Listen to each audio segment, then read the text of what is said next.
राज्य जल संपद विभाग पालुछि विश्व जल दिवस समारोह 2026 लोकसेवा भवन कन्भेन्शन रे कार्यक्रम सीधा प्रसारण आपण देखुछन्ति। मसीहा उपलक्षे विश्व जल दिवस अवसर रे आज ये कार्यक्रम रे उपस्थित थिबा मान्यवर उपमुख्यमंत्री श्री कनक वर्धन सिंहदेव महोदय, मुख्य शासन सचिव श्रीमती अनु गर्ग, मुख्य शासन सचिव श्रीमती शोभा शर्मा, सर्वोच्च जंत्री श्री लिंगराज गौड़, वरिष्ठ पदाधिकारीगण, गणमाध्यम समस्त बंधुगण, एटी उपस्थित थिबा विभिन्न एनजीओ रु एवं विभिन्न ग्रुप रु आसीथिबा मोर समस्त चाषी भाई भणी माने एवं जल साथी हिसाब रे काम करथबा समस्त मोर अति प्रिय भाई भणी माने, विश्व जल दिवस 2026 यही अवसर में मु पुनर्बार आपण मानक आउ थे शुभेच्छा और अभिनंदन जनाऊँगी।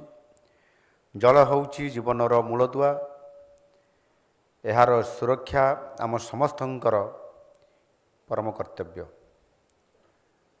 चलित वर्षर विश्व जल दिवसर विषय वस्तु होउची जल और लिंगगत समानता, वाटर एंड जेंडर। ता सहित स्लोगान हेउची where water flows equality grows. यह आज विश्वपाई अत्यंत प्रासंगिक। समाज रे जल परिचालन क्षेत्र में महिला मानकर भूमिका अपरिसीम और समान को सशक्त करने आम सरकारंकर आम समस्तंकर ये मूल लक्ष्य अटे। 1992 मसीह ब्राजिल रियो डी जेनेरियो ठारे जातिसंघर कॉन्फ्रेंस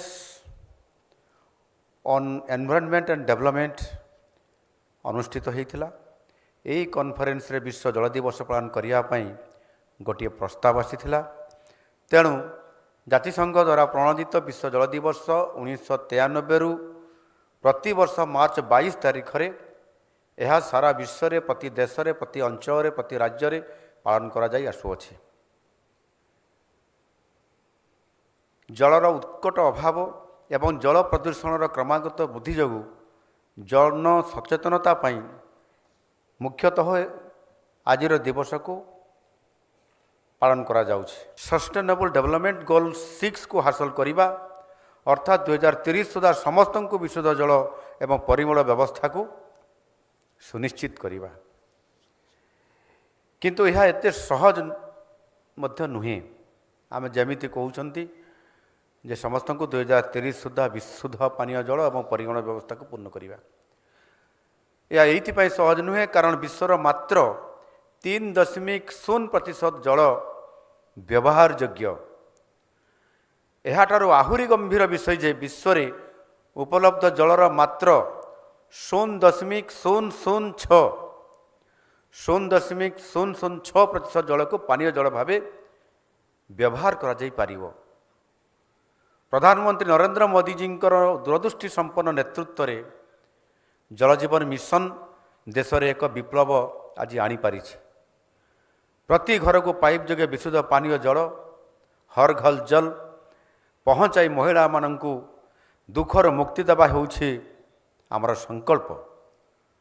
माननीय प्रधानमंत्री नरेंद्र मोदी जी दूरदृष्टि होउछि नारी शक्ति रु राष्ट्र शक्ति।